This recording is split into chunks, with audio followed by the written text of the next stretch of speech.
Hey guys, Tyler here. I've made retrospective videos on lots of sci-fi series and movies on this channel, including quite a few that I grew up with, like Fringe and newer entries in the Star Trek franchise. But one show from the late 2000s and early 2010s that I've been itching to talk about for a long time aired on the Syfy channel alongside other cult favorites like Eureka. In fact, the topic of today's video is actually a Eureka spinoff. I'm talking about Warehouse 13.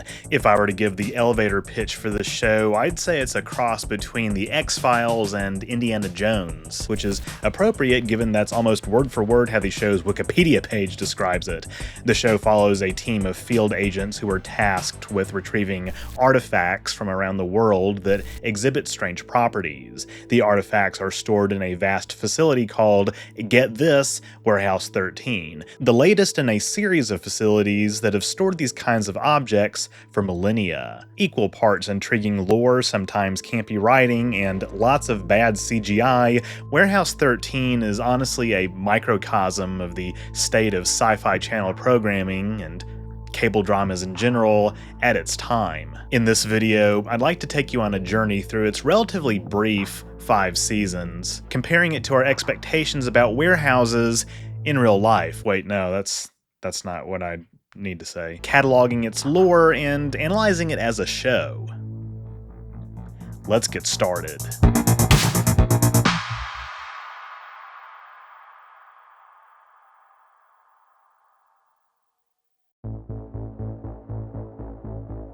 Now, I should mention that I'm perfectly aware that most people in my audience probably haven't seen Warehouse and may not have even heard of it, to be honest. But this video will contain lots of spoilers, not just for the lore, but for the character relationships as well. That said, I'm certainly not going to cover everything, just wanted to put that out there. Warehouse is probably the property with the most supernatural elements to it that I've covered on this channel, which I'll of course expound upon.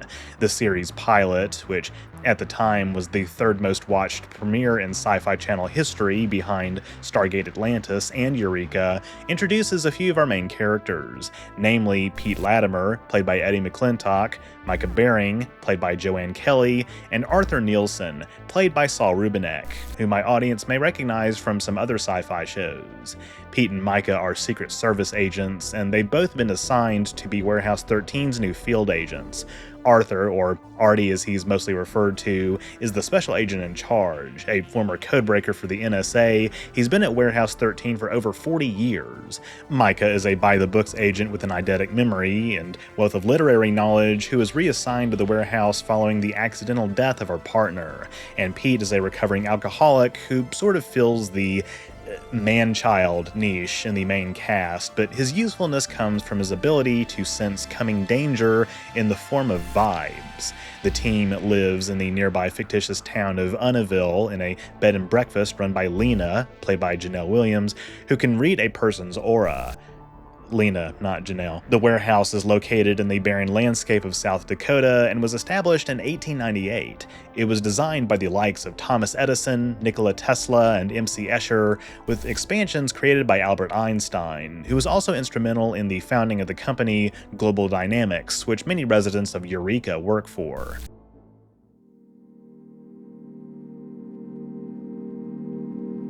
Immediately in the pilot, we get a taste of what kind of sci-fi magic we're dealing with in the show. In sci-fi terms, the way I'd describe most of these artifacts is that they have sort of a weird energy about them, but their special properties come in a very wide variety of forms. For instance, the 3 artifacts featured in the pilot, an Aztec bloodstone, Lucretia Borgia's comb, and Harry Houdini's wallet, can cause uncontrollable blood loss, grant mind control capabilities, and conjure apparitions, respectively. Each artifact is activated by some means, whether it be proximity to another unique object or being imbued with something by its creator, user, or a major historical event. And when in the field, artifacts can be rendered inert by placing them in a bag filled with neutralizer, a purple goo composed of alkalizing agents. They can also be neutralized with spray cans and other methods that involve the same purple goo. Exactly how the neutralizer works is never explained, but when reacting, it causes a burst of electricity, so it can be assumed it also neutralizes any electric charge that an artifact may possess. Warehouse agents are also equipped with a stun gun called a Tesla, which operates much like a modern taser, but also deletes several minutes worth of short-term memory. And for communication, agents use the Farnsworth, a device capable of two-way audio and video transmission invented by Philo Farnsworth in 1929. In real life, Farnsworth was granted the first US patent for the television, and he also invented technologies based on cathode ray tubes that enabled some of the earliest TV cameras to exist. Used by warehouse agents because they have their own secure frequency and cannot be hacked or tapped very easily, it's believed they function as extremely efficient shortwave radios, bouncing signals off the ionosphere to enable communication anywhere on the planet.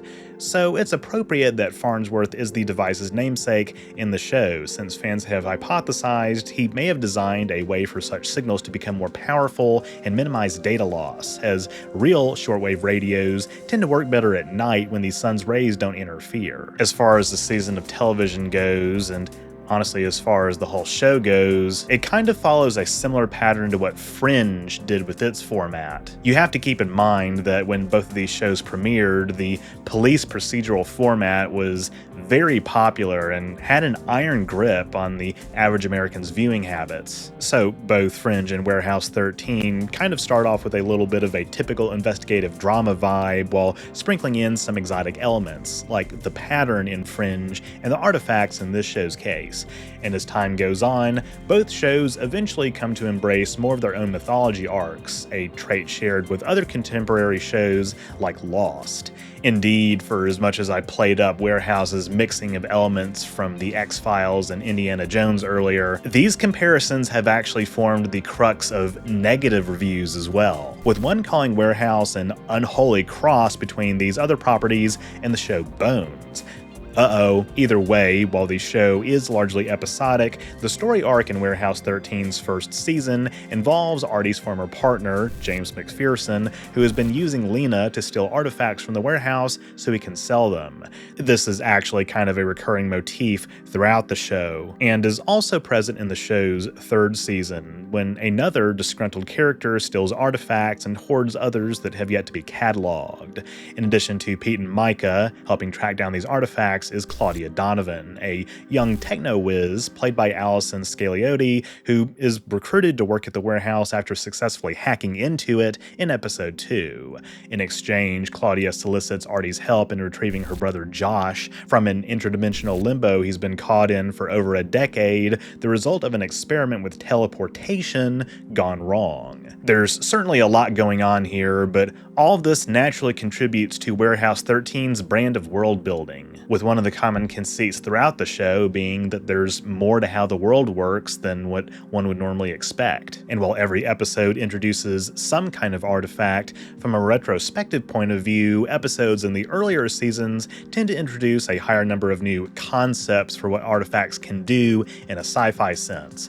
What I mean is, in addition to some of the aforementioned effects like mind control, the show establishes that things like invisibility, rapid aging, body switching, holograms, full immersion VR, and wormholes are possible in this world, in addition to more tangible concepts like AI.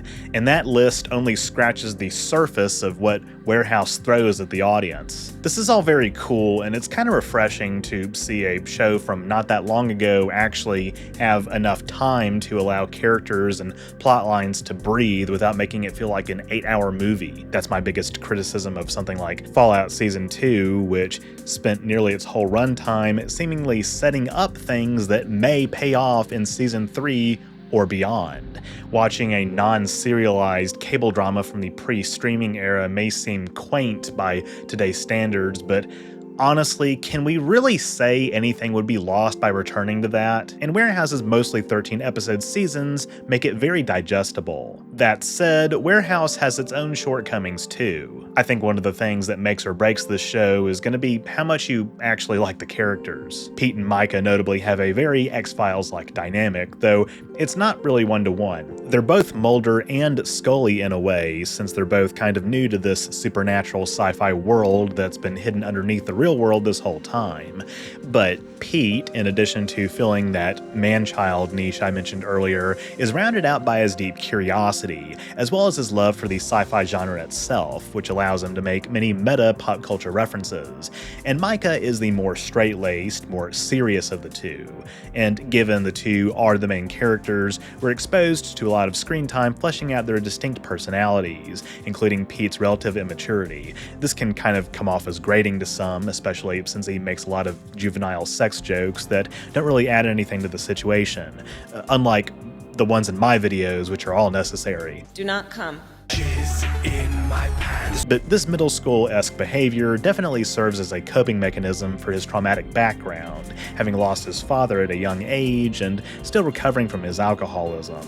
Pete certainly matures over the course of the show, and to be fair, Warehouse 13 is technically classified as a dramedy. Its lighthearted flair, despite the grim subject matter of some of its episodes, is honestly very reminiscent of the sort of wide-eyed optimism of lots of media from the early Obama years. For those put off by Pete's personality, though, Micah's clearly higher intellect does act as a really good balance to this. At times, the show's editing and cinematography can really hurt my soul as a filmmaker, like with those stupid zooms that started being really common around the late 2000s and early 2010s. Maybe a Cloverfield influence. God damn, J.J. Abrams strikes again! I definitely think the show would be better served by just shooting it straight, literally, but such is the quirkiness of some of these lower budget sci-fi original series. After Claudia is formally introduced into the cast in episode 5, the show definitely falls into a nice status quo that will characterize most of seasons 1 and 2, before the cast is expanded once again. And in this time, in addition to learning about all these powerful artifacts, we also get hints and glimpses into the warehouse's past. We aren't given a full-fledged list all at once, but throughout the show, we learn the location of all the previous warehouses, each of which was hosted by the most powerful empire of its day, under the reasoning it could be best defended there. The first warehouse was built in the 4th century BC on the orders of Alexander the Great to house artifacts obtained by his conquests. After Alexander's death, the warehouse was moved to Egypt, where the kingdom's Ptolemaic rulers appointed a group of people who'd come to be known as the regents to oversee the warehouse. The regents acted as its first agents, collecting the artifacts themselves before this task was later delegated in the 18th century. Subsequent warehouses would be located in Italy until the fall of the Western Roman Empire, Central Asia during Attila the Hun's rule, Byzantium until its collapse, Cambodia during the early days of the Khmer Empire, Mongolia under Genghis Khan, Berlin during the reign of the Holy Roman Empire, Constantinople during the early Ottoman Empire, India under the Mughals, Moscow under the Romanovs, and London during the height of the British Empire before its move to America. The warehouse's moves from one location to another often correlate with real-world shakeups and regional political stability, and indeed, Napoleon's infamous failed invasion of Russia is characterized in the show's universe as an attempt to seize Warehouse 11. As opposed to being in the centers of previous empires, South Dakota was chosen to host Warehouse 13 explicitly to hide it. As a real-world note, the timing of the warehouse's move to the US would have coincided with its emergence as a major naval power during the Spanish-American War under President William McKinley.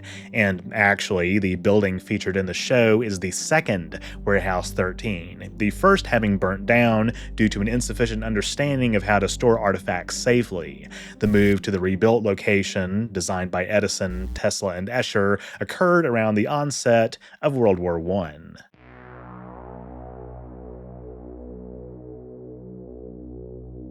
After building up the show's early status quo over its first 5 episodes, roughly the second half of the season accelerates the MacPherson Arc. Episode 8 sees Pete and Micah return to DC for an assignment while Micah's former supervisor does some digging into Artie's past, since even employees of official government agencies, as well as most elected officials, have no idea that the warehouse exists. We learn that when Artie worked for the NSA, before he knew what artifacts were capable of, he traded them to the Soviets in exchange for the release of relatives from gulags in East Berlin. After his Soviet contact revealed these artifacts had magical properties, Artie was so overwhelmed with guilt that he turned himself into the authorities. The NSA thought he was betraying the US and selling secrets to the Soviets. Artie was going to be prosecuted for treason, but he was approached by Irene Frederick, the warehouse's caretaker, who seemingly doesn't age, with a chance to make amends, prompting Artie to change his surname so he could hide more easily from the Soviets. Artie would go on to become a field agent during the 1970s, working with MacPherson as well as Hugo Miller, played by the one and only Rene Auberjonois, one of many Star Trek actors who appear in Warehouse 13. Hugo appears in 4 episodes, starting with the 5th episode of Season 2, 13.1, in which it's revealed he partitioned part of his mind into the warehouse's computer systems, essentially creating the first functional AI all the way back in 1985. This was accomplished using a zoetrope that once belonged to the German psychologist. Oh goodness, this is going to be the first of many pronunciations I'm going to have to attempt. Max Wertheimer, whose contributions to the field included theories on pattern recognition that would go on to form the basis of neural networks. Hugo was attempting to use the zoetrope to copy his brainwaves, but made a miscalculation. 13.1 sees Artie and Claudia battle against the Hugo AI, representing the left half of Hugo's brain when it is reactivated, until it is reunited with the rest of the man, who's spent the past 25 years in a sanatorium. The episode also features a crossover with Eureka in the form of the character Fargo, who is brought to the warehouse to perform a computer system upgrade. Warehouse 13 has a really interesting relationship with crossover actors. Sometimes they play the same characters as they do in Eureka, while other times they play a completely different character, such as Eureka's Joe Morton playing a prisoner in Season 1's Regrets, or Eric Cara and Niall Matter playing a married couple in Duped, which introduces the Studio 54 disco ball and Lewis Carroll's mirror as artifacts, the latter of which contains the highly dangerous essence of the young Alice Little, who is believed to have been the basis for the protagonist of Alice in Wonderland. The mirror traps Micah while Alice possesses her body and causes havoc, a trope that is partially replicated in the Season 4 episode, Fractures. We also learn more of Micah's backstory in Season 1's 12th episode, Nevermore, when ink from Edgar Allan Poe's notebook infects the body of Micah's father. The book is a bifurcated artifact, and Pete and Claudia track down the other half in the hands of a disgruntled university student who's using Poe's quill to force people to do things against their will. Another disgruntled individual, you say? You're just being this disgruntled dick right now. I'm getting a lot of big D disgruntled energy from you. No, you're getting small D disgruntled energy. Also, this episode's title, Nevermore, get it? And there's a pendulum, You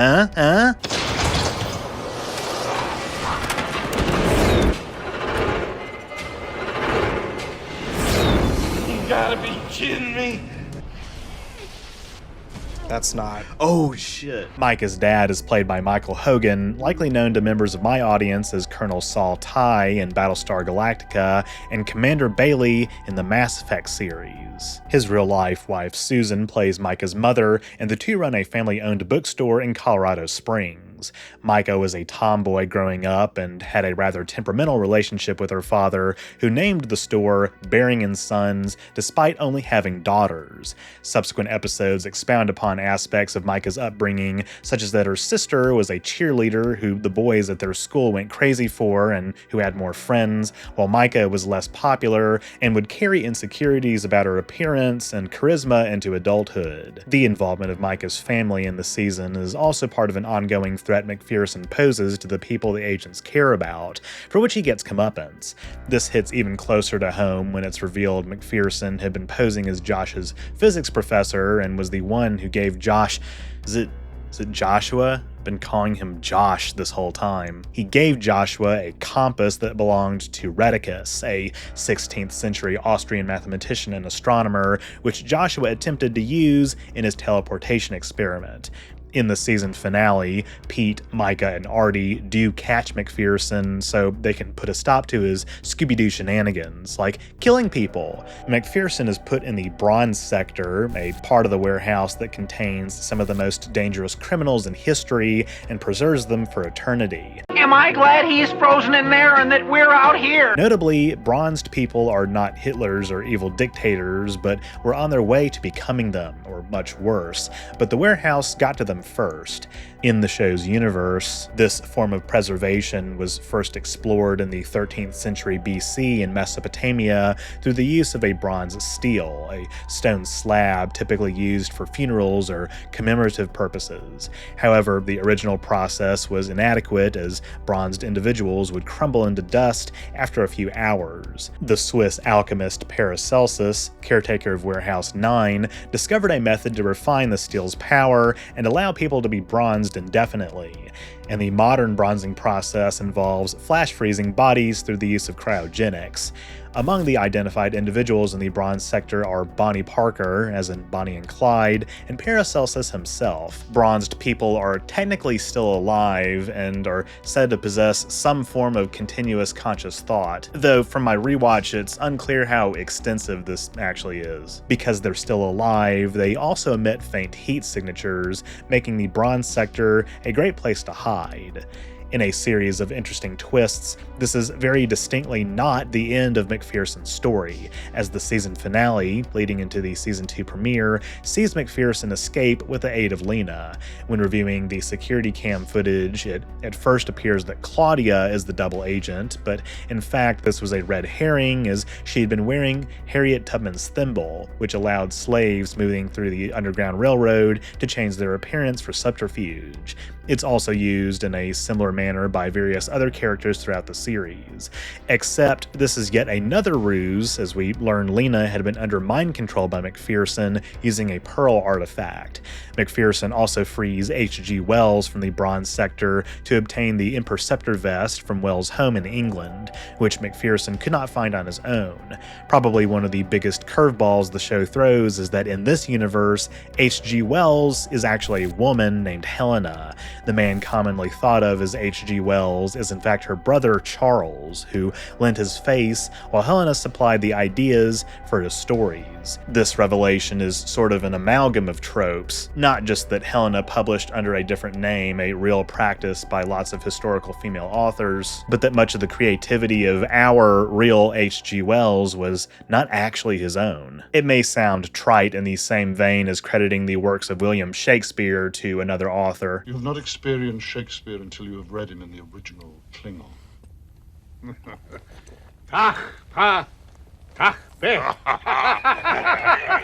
But Helena ended up being one of my favorite characters, due in large part to actress Jamie Murray's unique performance. Helena was an agent at Warehouse 12 and was bronzed on her own volition after she accidentally killed a fellow agent while using an artifact to reverse the death of her daughter Christina.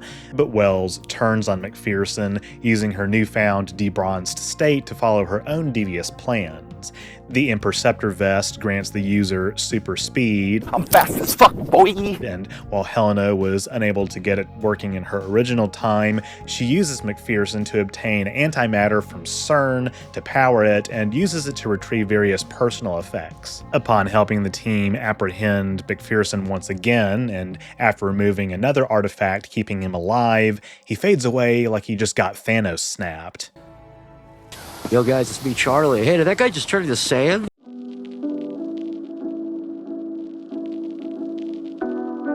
As you can imagine, Helena ends up being a recurring character, even becoming a Warehouse 13 field agent for a time.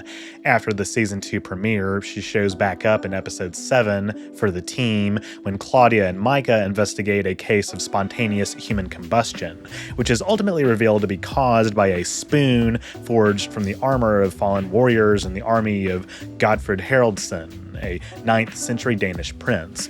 Liquid that comes into contact with the spoon amplifies its drinker's strength, with spontaneous combustion being the downside of excessive use. Very timely given the doping scandals of the early 2010s. Micah and Claudia run into Helena, who is searching for the same artifact to prove she is still a good agent. With everything she's held dear lost, she says the warehouse is the only home she has. At one point, she even saves Micah and Claudia's lives, literally swooping in to pick up Micah using a grappling hook she invented. This marks the genesis of a largely unspoken but still ever-present phenomenon in episodes featuring both Micah and Helena together, which is that they have quite evident bisexual chemistry. I'm not just saying this either. I initially thought I was kind of alone in this observation, but actually a lot of the fandom has picked up on this. And in fact, Joanne Kelly and Jamie Murray said that they purposefully played their characters that way. I'll admit that this flew over my head when I was a young Christian boy watching the show for the first time, but this sort of tacit shipping by the actors is also pretty reminiscent of the way that Alexander Siddig and Andrew Robinson played Julian Bashir and Elan Garrick on Star Trek Deep Space Nine. Even when Warehouse was on, queer representation in mainstream media was still evolving. But from a historical standpoint, I actually kind of like how implicit their relationship is. The inflections and facial acting from both of them when they have strong emotional moments throughout the seasons honestly says more than words ever could.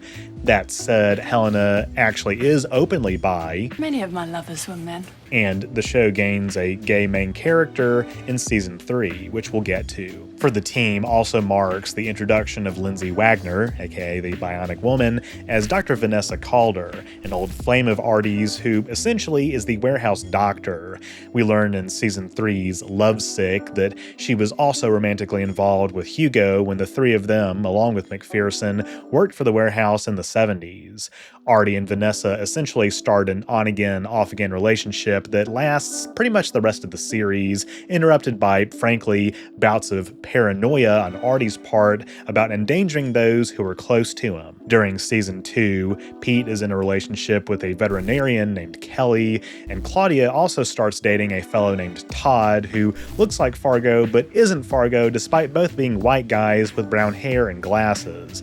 Hey, I'm one of those, so I can say that. But as we learn in episode 9, Vendetta, which also advances Artie's backstory, Todd is in the witness protection program, and his handler forces him to relocate away from Unionville as it's felt he's too close to Claudia. They presumably break up off-screen, much like it seemed Mariner and Jennifer did in Star Trek Lower Decks until they shoehorned an episode about that into season 5. Where were we? Oh yes. Vendetta is consequential for other reasons as well. It sees Helena officially reinstated as a warehouse agent on the orders of head regent Adwin Kosan, played by Farhan Tahir, recognizable to my audience as Captain Richard Robow in Star Trek. Kosan becomes, in my estimation, the most recurring regent throughout the show, a pleasant surprise on rewatch. Artie expresses a strong distrust of Helena, which at first seems like more paranoia, but perhaps it's foreshadowing. Helena's rejoining of the team is indeed fairly consequential, as it involves the further integration of many of Helena's gadgets and gizmos into the agent's repertoire of tools to help them in the field. One of the most prominent, of course, is her time machine, prominently featured in episode 10, in which Pete and Micah use it to travel back to 1961 to solve a case. The episode presents an interesting limitation to Helena's time machine. Not only can it only send someone back for 22 hours and 19 minutes, but it only sends their consciousness, meaning they inhabit the body of someone in the past. The bodies Pete and Micah inhabit belong to Jack Secord and Rebecca St. Clair, two warehouse agents at the time. The episode presents a sort of bootstrap paradox in that Rebecca, in the present, recalls she and Jack blacked out for 22 hours and 19 minutes before Helena sends Pete and Micah back, and while they solve the case, the characters are unable to change anything about the timeline. I initially thought this was the only form of time travel possible in Warehouse's universe, but I forgot later seasons show a more traditional form of it.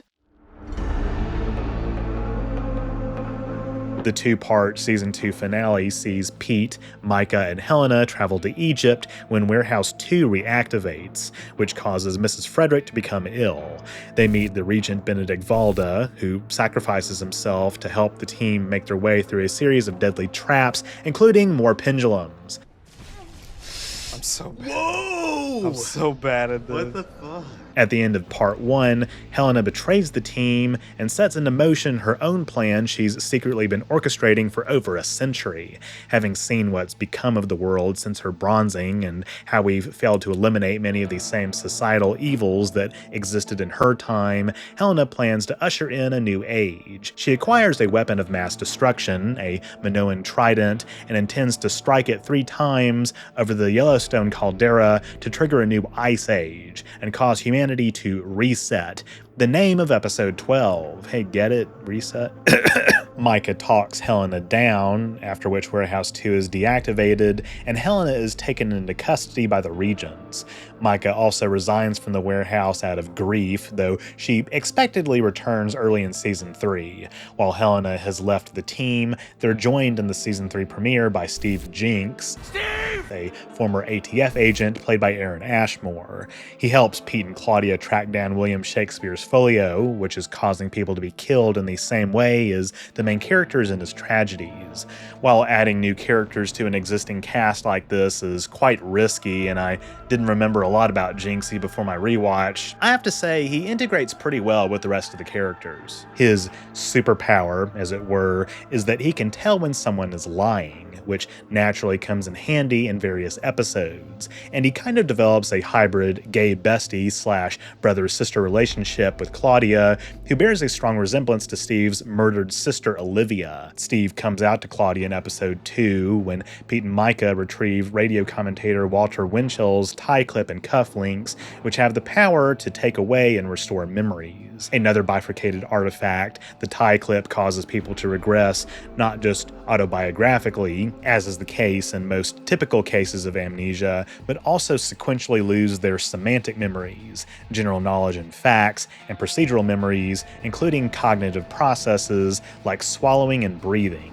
After Lovesick, episode 4, Queen for a Day, features the guest appearance of Jerry Ryan as Pete's ex-wife Amanda, whose wedding plans are disrupted by an artifact, Queen Hatshepsut's golden beehive, laced with pheromones that cause her wedding party to become devoted slaves and attack anyone they view as a threat. Pheromones, you say? We don't all have those! I have to say, it feels almost contrived that a absolute goofball like Pete could snag a baddie like Jerry Ryan, but in any case, it's fun to see her on screen, as if you're counting, this is the 4th Star Trek alum that has appeared so far, with more on the way. And in addition to some other goofy one-offs and extra behind-the-scenes content, I've officially made it my 2nd streaming platform.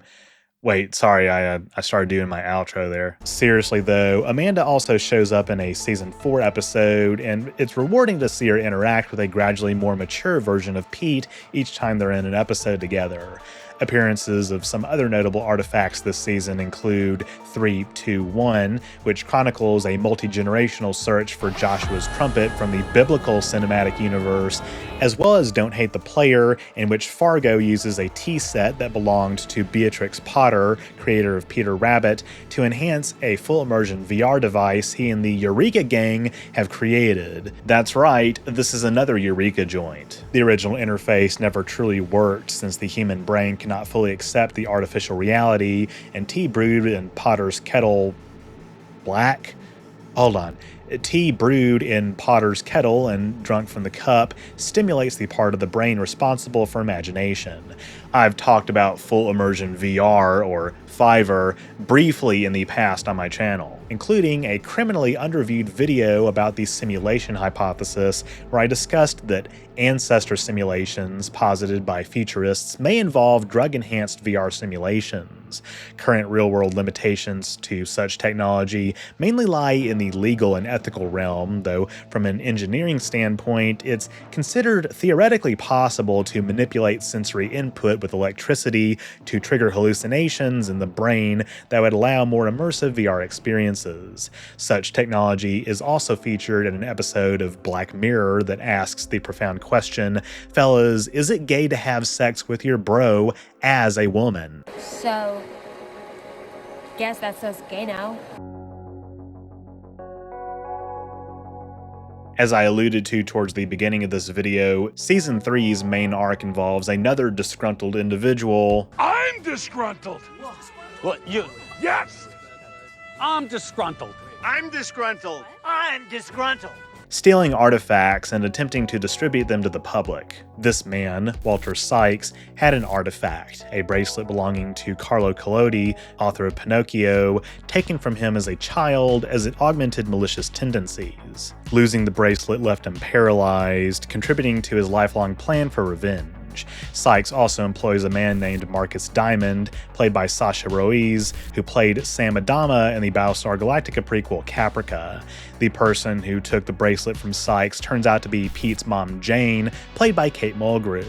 That's 5. As detailed in The 40th Floor and Shadows, Jane is a regent and the warehouse's guardian, as opposed to caretaker. Those are different things, damn it. The guardian wears a shackle that, since the days of Warehouse 7 under Genghis Khan, ensures the warehouse survives. Even before becoming guardian, she knew Mrs. Frederick during Pete's childhood, and Mrs. Frederick even attended the wake of Pete's father. While this may scream making the universe smaller by having all the characters have these deep connections in their past, the show actually acknowledges this by admitting agents like Pete had essentially been primed to become warehouse agents by virtue of being related to people who were already involved with the warehouse. Sykes hits even closer to home when he kidnaps Helena, who has been given the memories of a new identity called Emily Lake by the Regents, using a Roman coin depicting Janus, the god of duality. Helena's original memories are stored on the coin, which allows her to communicate holographically with the team from time to time until she is pardoned and her mind is reunited with her body. For the past few episodes, Steve has also been off the team after he got fired for protesting Mrs. Frederick's use of torture in The 40th Floor, and in episode 10, Insatiable, he is approached by Marcus with an offer. It appears that Steve has crossed over to the other side after becoming disillusioned with the warehouse, but in Emily Lake, it's revealed that all of this was a setup, and Steve's been sent to work undercover. Sykes kills Steve for turning on him, particularly traumatizing Claudia, though Steve's involvement in the show naturally doesn't end there, or perhaps I should say unnaturally. Ooh! Season 3 ends on a cliffhanger as the warehouse is nuked. Yes. And Helena sacrifices herself to save the others. Of course, this kind of status quo change couldn't last forever given the show's format. The Season 4 premiere sees the team track down Magellan's Astrolabe in a small village in France where they encounter the Brotherhood of the Black Diamond, referred to as a descendant of the Knights Templar. With Pandora's box having literally been unleashed and causing all kinds of havoc across the world, Artie uses the Astrolabe to erase the past 24 hours to stop Sykes, thus saving Helena and the warehouse and the world in the process. But Artie is warned by Brother Adrian, played by Brent Spiner, number 6, that using the Astrolabe will unleash a great evil of Artie's making, which Artie interprets as a nightmarish vision of Claudia stabbing him with a dagger, and Artie cannot tell anyone he used the Astrolabe. Episode 2 also sees Claudia use a metronome belonging to German inventor Johann Malzel to resurrect Steve with the Regent's permission. I have a lot of mixed feelings about the show's handling of some of these arcs. While it's not necessarily a knock on the show itself, the insertion of an alternate timeline into the show's continuity in its 4th season is exactly what happened to Fringe, whose 4th season began shortly before the break between seasons 3 and 4 of Warehouse. Though Fringe's timeline alteration was also met with mixed reception by fans. One does have to wonder if there was any sort of impetus for Syfy or Warehouse's writers to copy some of what Fringe was doing, which also applies to similarities between the artifacts and some of the mysteries in Fringe. change. On the other hand, to be fair, these similarities may just be coincidental, and indeed the early 2010s were a time when these sort of multiverse stories were becoming more mainstream in Hollywood. I also think it would have been interesting to have Steve actually defect to Sykes' side, which would force him to work harder to regain Claudia and the team's trust once he returns. If he returns at all, it would allow for more interesting commentary about the methods employed by people involved with the warehouse at a time when America's grappling with enhanced interrogation was still at the forefront of public consciousness. All of this does get at a weakness of the show and shows like it, which is that it did have to adhere to a sort of episodic reset button for broadcast purposes. This is the same criticism, by the way, that I've levied at Star Trek Voyager for its aversion to major status quo shakeups that could have helped it better live up to its premise.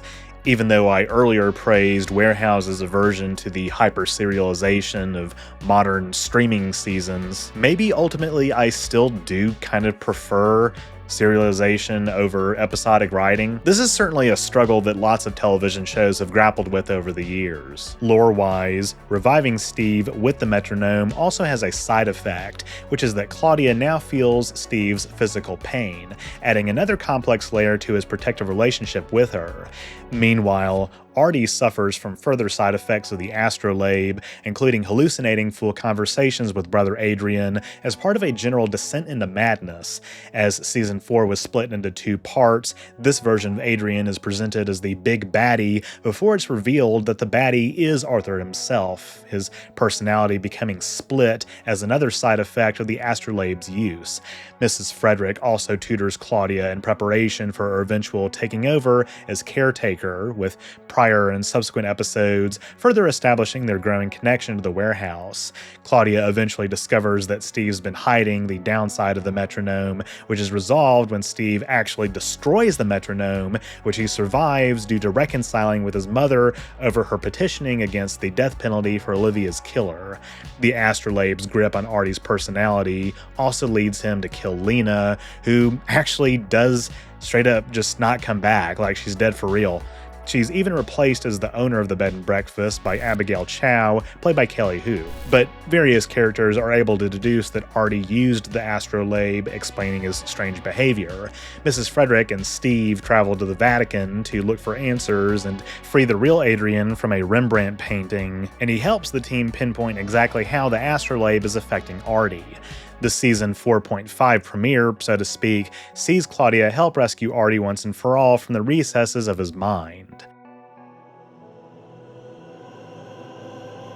Season 4's second major arc is also initiated in this episode, in which Pete and Micah, with the help of the immortal alchemist, the Count of Saint Germain, posing as a Columbia University professor, revive a Chinese orchid to stop a pandemic of English sweating sickness that has overtaken the world.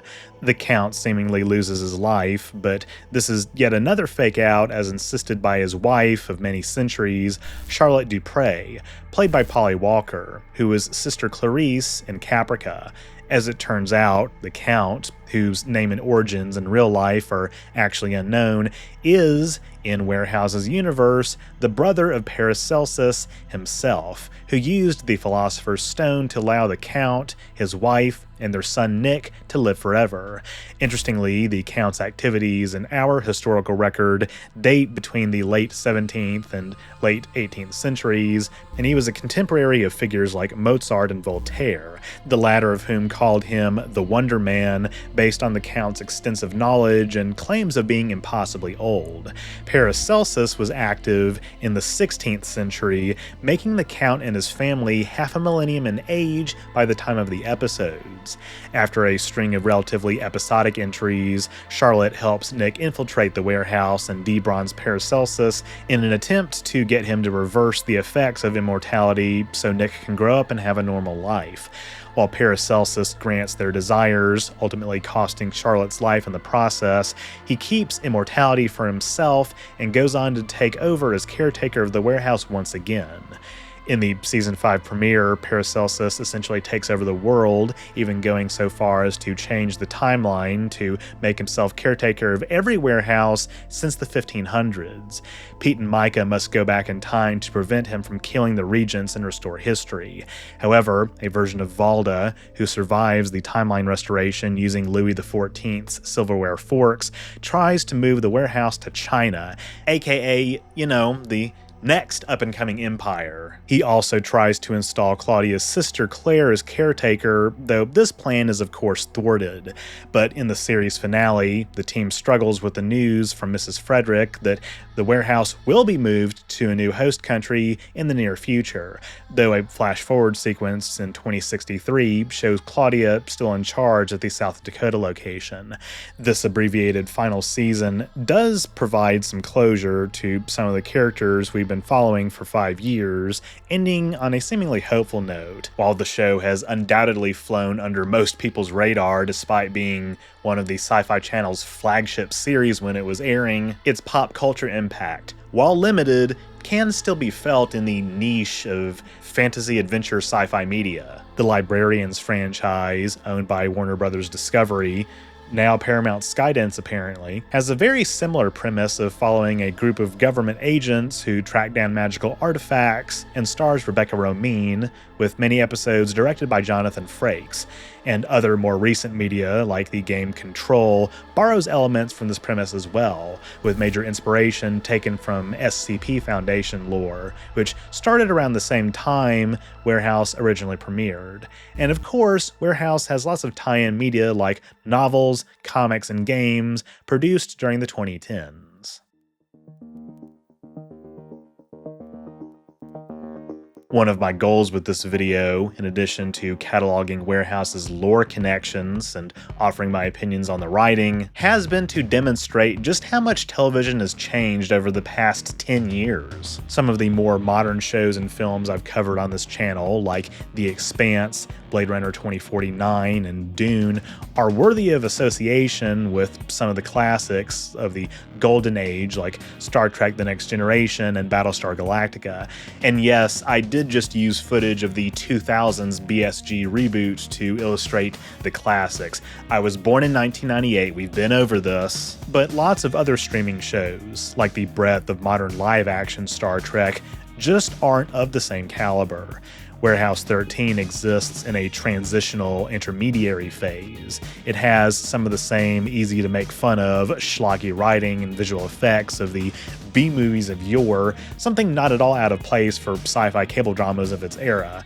But at its best, it displays strengths of character writing and development and attention to detail in its lore and set decoration, as well as just being fun. Shows like it are sort of a transitional fossil between the aforementioned classics, which often had 20-plus episode seasons and thus even more time to flesh out character relationships and plot lines, with smaller modest budgets, and what modern television has in many ways unfortunately become. Like I said earlier, 8-hour movies with budgets rivaling the GDPs of some sovereign countries that compress the fuck out of their character progression.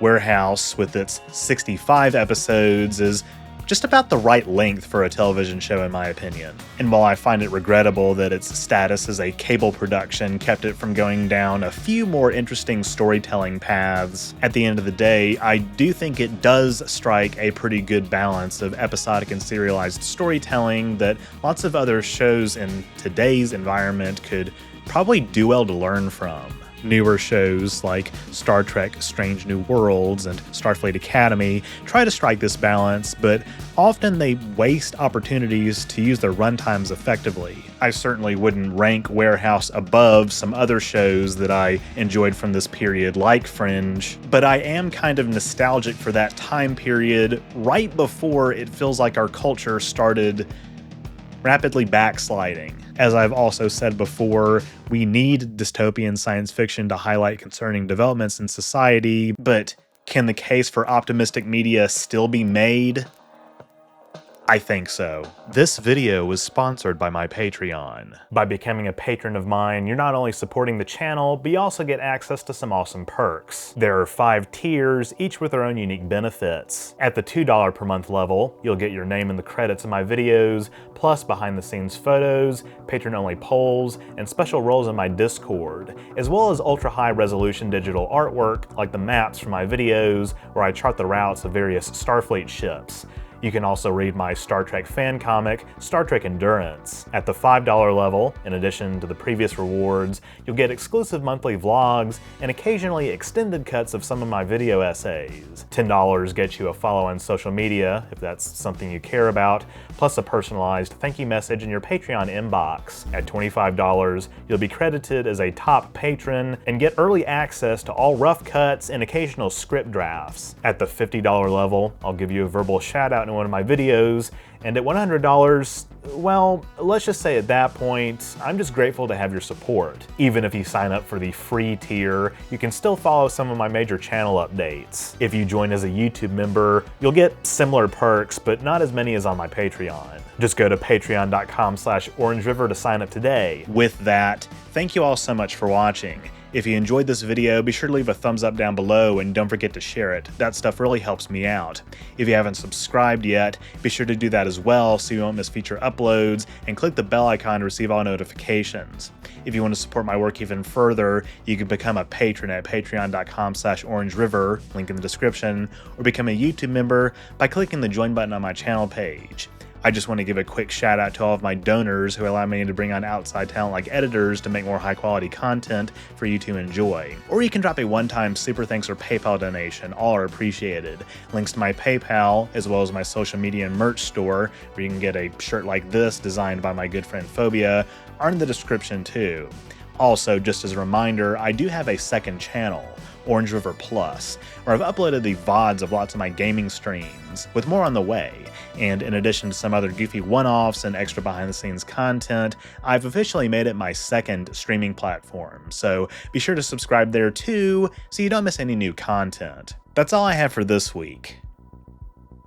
I'll see you next time.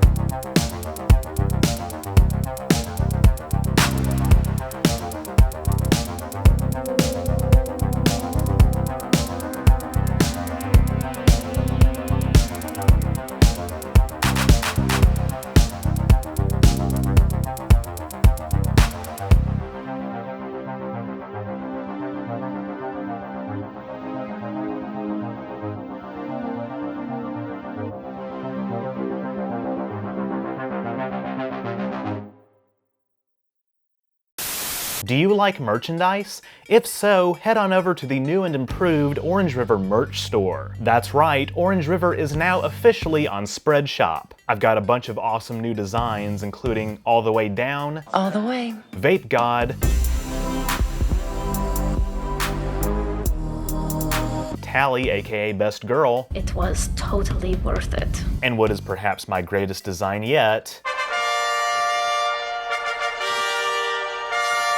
I love being married to my husband. Plus, I've got some of my classic designs like OrangeRiver Arrowhead, N7, and more. And there are even some new products like OrangeRiver hats. That's right, OrangeRiver hats now exist. Visit the link in the description to get discounts and other special deals on items from my store.